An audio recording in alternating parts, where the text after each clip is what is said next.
I'm Diane Chase, provost at the University of Houston and an anthropologist by trade. My role at UH allows me to explore my two passions, higher education and learning about new people and places. Each day, I meet interesting people and learn new things, and now I'm exploring the campus to discover the many treasures at the university.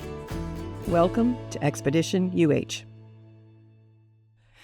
Today, I visit UH's Technology Bridge to visit Arte Público, the nation's oldest publisher of Hispanic books. This national treasure has been at UH since 1980, but its roots date back even further. I look forward to visiting this iconic publishing house and learning more from its founder, distinguished faculty member Nicolás Kanellos. My visit comes at an incredible time for Dr. Kanellos, as he was just awarded a National Humanities Medal at the White House. Hello.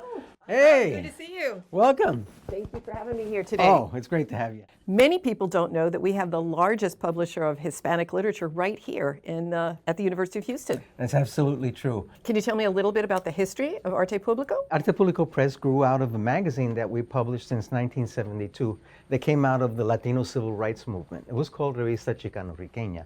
And our individual numbers became so important back then when there were hardly any textbooks in Latino literature and culture at universities that we decided, well, if we can push one special thematic issue, then we can do books. Mm-hmm. So by '79, we founded Arte Público Press, and we came out with one book that year, then we did 4, then, and so on and so forth.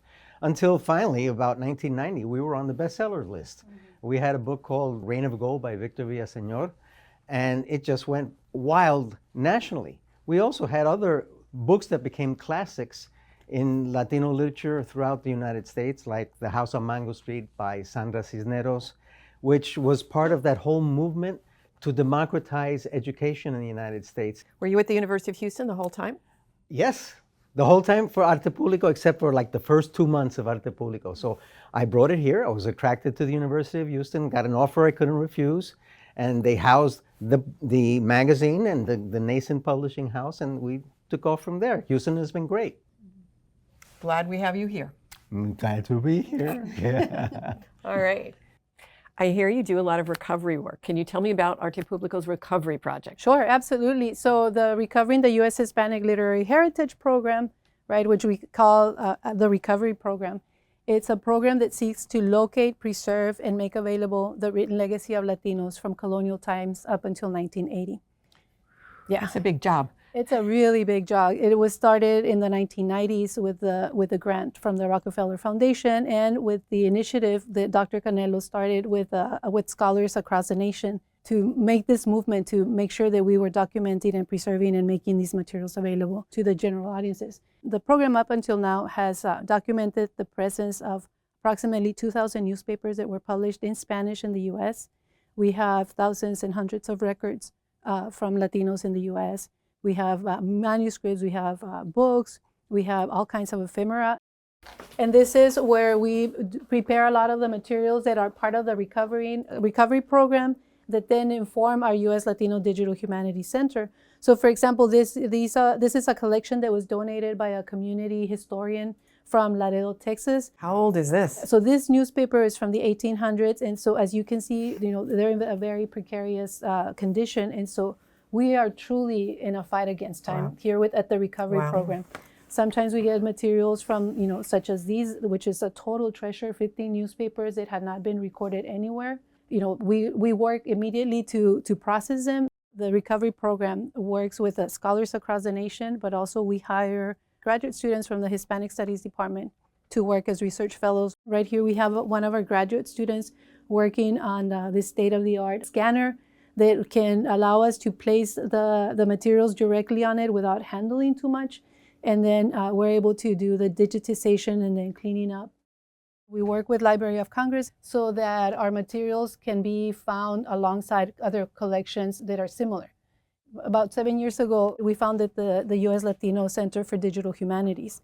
And so through that center, we are taking all the archival materials that we have at the recovery program and applying technology to them so that we can create visualizations, we can create other ways in which these materials can be made available so that our communities can see themselves represented and so that these archives also reach a wider audience. It's all exciting, and then our students get to work on it. We have undergraduate students working with us. We have high school students working with us. And most recently, we also had a 4th grade class work with us in learning how to do this type of work with archival records for their history projects. Did you imagine this at the beginning?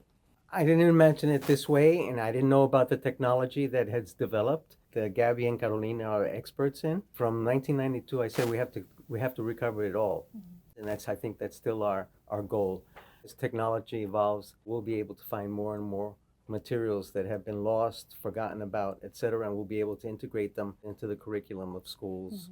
I saw the global vision. Now we have the largest database in the world of Latino culture, and that's why USLDH could exist and be funded, because we have something that needed this kind of technology. And thankfully, the foundation saw it our way too, that if you're going to have this giant database and you need to do deep dives and create new knowledge out of it, how are you going to do it? Digital humanities. Yeah.